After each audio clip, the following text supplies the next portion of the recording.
இன்றைக்கி நம்ம செய்ய போகிறது வெண்டைக்காயில் ஒரு ஸ்நாக்ஸ் ஐட்டம் தான் செய்ய போகிறோம். வெண்டைக்காவை கழுவிட்டு இதை காட்டன் துணியால் துடைக்கணும். ஏன் துடைக்கணும்னா இதை துடைச்சிட்டு கட் பண்ணால் குழப்பு தன்மை வராது. ஸோ அதனால் கட் பண்ணுறதுக்கு முன்னாடி நல்லா அந்த ஈரப்பதம் ஃபுல்லாக நல்லா துடைச்சிட்டு கட் பண்ணுங்கிறது. இப்போ எல்லா வெண்டைக்காவையும் துடைச்சாச்சு. இப்போ துடைச்ச வெண்டைக்காவை என்ன செய்ய போகிறோம், ஒரு கத்தியை வச்சு நீட்டு சைஸில் கீண போகிறோம். அதாவது வெண்டைக்காவை சுற்றி நம்மளால் எந்த அளவுக்கு கீண முடியுமோ சுற்றி எல்லா பக்கமும் நல்லா கீணி விடுறோம். இதே மாதிரி எல்லா வெண்டைக்காவையும் இப்படி கீணுனா இந்த மாதிரி இருக்கும். இந்த மாதிரி பீஸாக இருக்கிற மாதிரி இருக்கும். பீஸ் தனியாக வராது, ஏன்னா ஸ்டார்டிங் ஜாயிண்டில் தான் இருக்கும். ஸோ இதே மெத்தடில் எல்லா வெண்டைக்காவையும் கீணி ரெடி பண்ண போகிறோம்.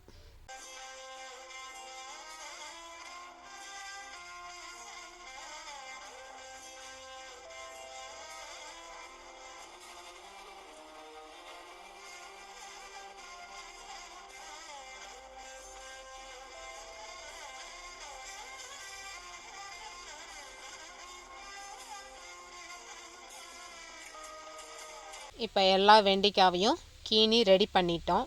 இப்போ இந்த கீணின வெண்டைக்காயில் என்ன செய்ய போகிறோம், வெண்டைக்காயோட கீழ்ப்பகுதியில் என்ன தலைப்பகுதியில் என்ன செய்கிறோம், ஒரு குச்சை சொருவோம். அதை இந்த டூத் ஸ்டிக் இருக்கு இல்லையா, அதை சொருவி விட போகிறோம். ஏன்னா சாப்பிட்றதுக்கு இதை பிடிச்சிட்டு சாப்பிட்டா கம்ஃபர்டபுளாக இருக்கும். ஸோ அதுக்காக எல்லா வெண்டைக்காயிலையும் அதனுடைய தலைப்பகுதியில் இந்த குச்சை சொருவி ரெடி பண்ணுறோம்.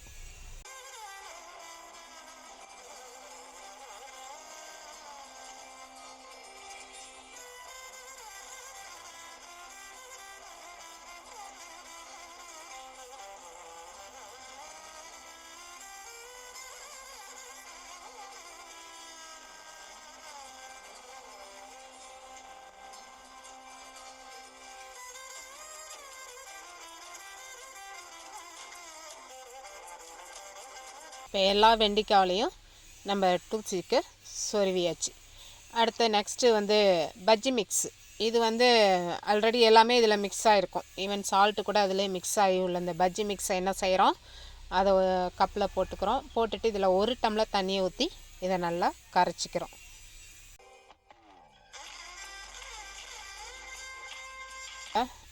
பஜ்ஜி மிக்ஸ் மாவு நல்லா மிக்ஸ் பண்ணியாச்சு. இப்போ பேட்ரி ரெடி ஆகிடுச்சி. இப்போ என்ன செய்யணும், அடுப்பில் கடாயை வச்சுட்டு எண்ணெயை ஊற்றி எண்ணெய் காஞ்சோடனே நம்ம அந்த கீனி வச்சுருக்கோம் இல்லையா வெண்டைக்காவை, ஸோ அந்த பீஸை எடுத்து அந்த பஜ்ஜி மிக்ஸில் நல்லா முக்கி எடுக்கிறோம். நல்லா எல்லா உள்ளுக்குள்ளே ஃபுல்லாக நல்லா படுற மாதிரி நல்லா முக்கிட்டு அதுக்கப்புறம் எண்ணெயில் போட்டு பொரித்து எடுக்கிறோம்.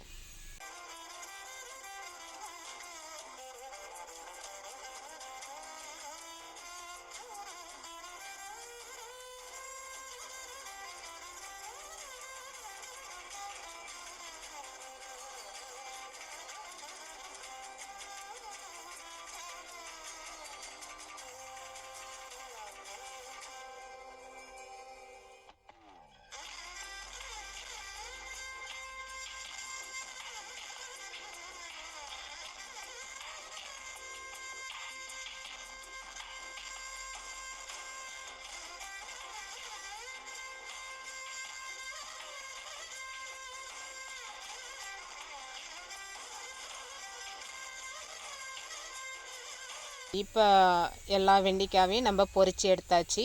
இப்போ அந்த டூத் ஸ்டிக்கை பிடிச்சிட்டு நம்ம சாப்பிட்றதுக்கும் கம்ஃபர்டபுளாக இருக்கும். இப்போ காய்கறியே சாப்பிடாத குழந்தைங்களுக்கெல்லாம் இந்த மாதிரி வெண்டைக்காவை நல்லா கீணிட்டு அந்த ஒரு பஜ்ஜி மிக்ஸில் மிக்ஸ் பண்ணி பொரித்து கொடுக்கும்போது விரும்பி சாப்பிடுவாங்க. இன்னொரு பீஸ் வேணும் இன்னொரு பீஸ் வேணும்னு கேட்டு விரும்பி சாப்பிடக்கூடிய ஐட்டமாக இது இருக்கும்.